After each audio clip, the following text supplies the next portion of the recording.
So I'm going to talk about the prong collar. This is a Herm Springer 2.25 millimeter prong collar, which is typically the size that I use for my dogs and when I train. The prong collar is effective because it gives you the directional component. It helps you to keep your dog here on walks. It helps you to keep your dog from reacting, lunging, barking at other dogs or people or whatever the case. It also helps when you're training sits, downs, things like that. So this is the directional piece. It's the power steering, if you will. So I am going to show you tonight how it looks on a dog, where it should be on your dog, and how you're going to set it up so that it is safe when you walk your dog. Because prong collars, if they are not put together properly, they can fail. So you always want to make sure when you take your prong collar apart, you're going to take it apart in the middle. Don't take it apart at the end plates, all right? Take it apart at the middle. You're going to take one piece and press down while you push up on the other, all right? And then when you put it together, you're going to fit the prongs, put one prong in the eyelet, and then the other you sort of have to gently squeeze, and then it pops in, all right? So press down and pull up to get it apart. It's going to go on your dog at the highest part of their neck, right by the base of their skull. So I'm going to put this on my dog, and I'm going to show you it's a snug fit, and we want it to be snug.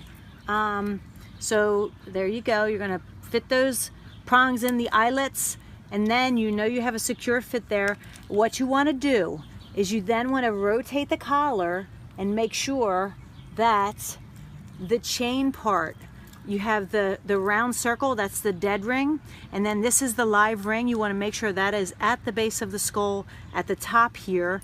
That's where the leash goes. The leash goes on the swivel hook right there, okay?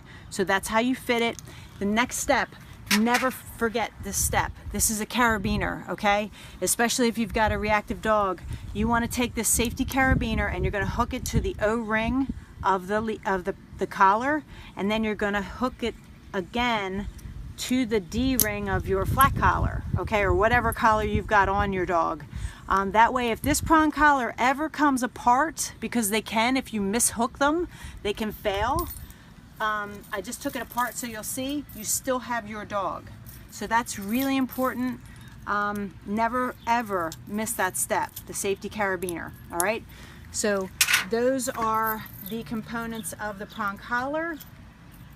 When you take your prong collar off your dog, always put it back together, okay, like that.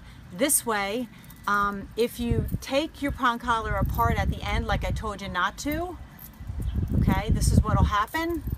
These little prongs get switched around, so you'll pull out your prong. If you did not put it together after you take it off your dog, this is what you're going to come up against one day. You're going to be like, hey, what's wrong? It's broken. It's not broken. These little prongs at the end plates they swivel around.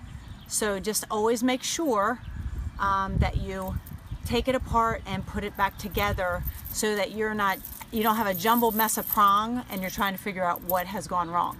So I hope these tips help you. Herm Springer prong collar.